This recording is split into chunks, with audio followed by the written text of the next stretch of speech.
Hi, welcome to YoYo TV. CM Revanth Reddy సర్కార్ ఏడాది పాలనలో భాగంగా రాష్ట్ర ప్రజలపై వరాలు జల్లు కురిపిస్తోంది.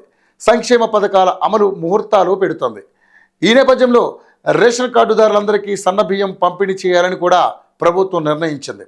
పేదలకు ఇది పండగ లాంటి వార్త అని చెప్పాలి. ఎందుకంటే ఎప్పటి వరకు రేషన్ బియ్యం తీసుకోలేకపోతున్నామని వాటిని బయట విక్రయించేందుకు ఎక్కువ మంది సిద్ధపడుతున్నారు. అదే సమయంలో రేషన్ బియ్యం పక్కదారి కూడా పడుతుంది. అందుకే ఇప్పుడు ఇస్తున్న రేషన్ బియ్యం స్థానంలో ఇకపై సన్న బియ్యం ఇవ్వాలని సీఎం నిర్ణయించారు. సన్న బియ్యం బయట మార్కెట్లో కిలో 40 రూపాయలకు పైగానే పడుతుంది. అంత సొమ్ము వెచ్చించి బయట మార్కెట్లో కొనుగోలు చేయడం సామాన్యులకు అసాధ్యమేనని చెప్పాలి.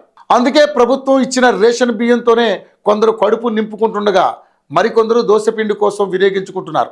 ఇంకొందరు రేషన్ బియ్యాన్ని అక్కడికక్కడే విక్రయించి నగదు తీసుకుని బయటపడుతున్నారు. దీంతో రేషన్ బియ్యం వల్ల ప్రయోజనం లేదని, లబ్ధిదారులు సంతృప్తి చెందడం లేదని భావించిన ప్రభుత్వం రేషన్ బియ్యం స్థానంలో సన్న బియ్యం ఇవ్వాలని నిర్ణయించింది.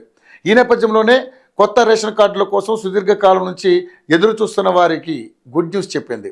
రేషన్ కార్డుల స్థానంలో స్మార్ట్ కార్డులు ఇచ్చేందుకు సన్నాహాలు చేస్తున్నట్లుగా తెలిపింది. ప్రస్తుతం తెలంగాణలో 90 లక్షల తెలుపు రంగు రేషన్ కార్డులు ఉన్నాయి.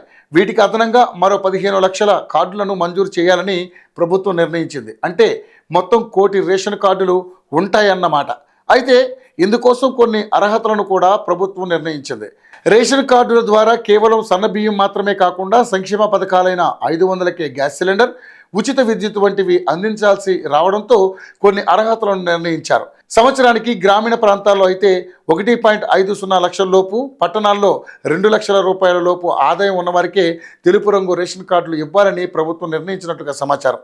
మొత్తం మీద ఉగాది నుంచి కొత్త రేషన్ కార్డులతో పాటు సన్న బియ్యం పంపిణీ చేయడానికి ప్రభుత్వం సన్నాహాలు చేస్తుంది.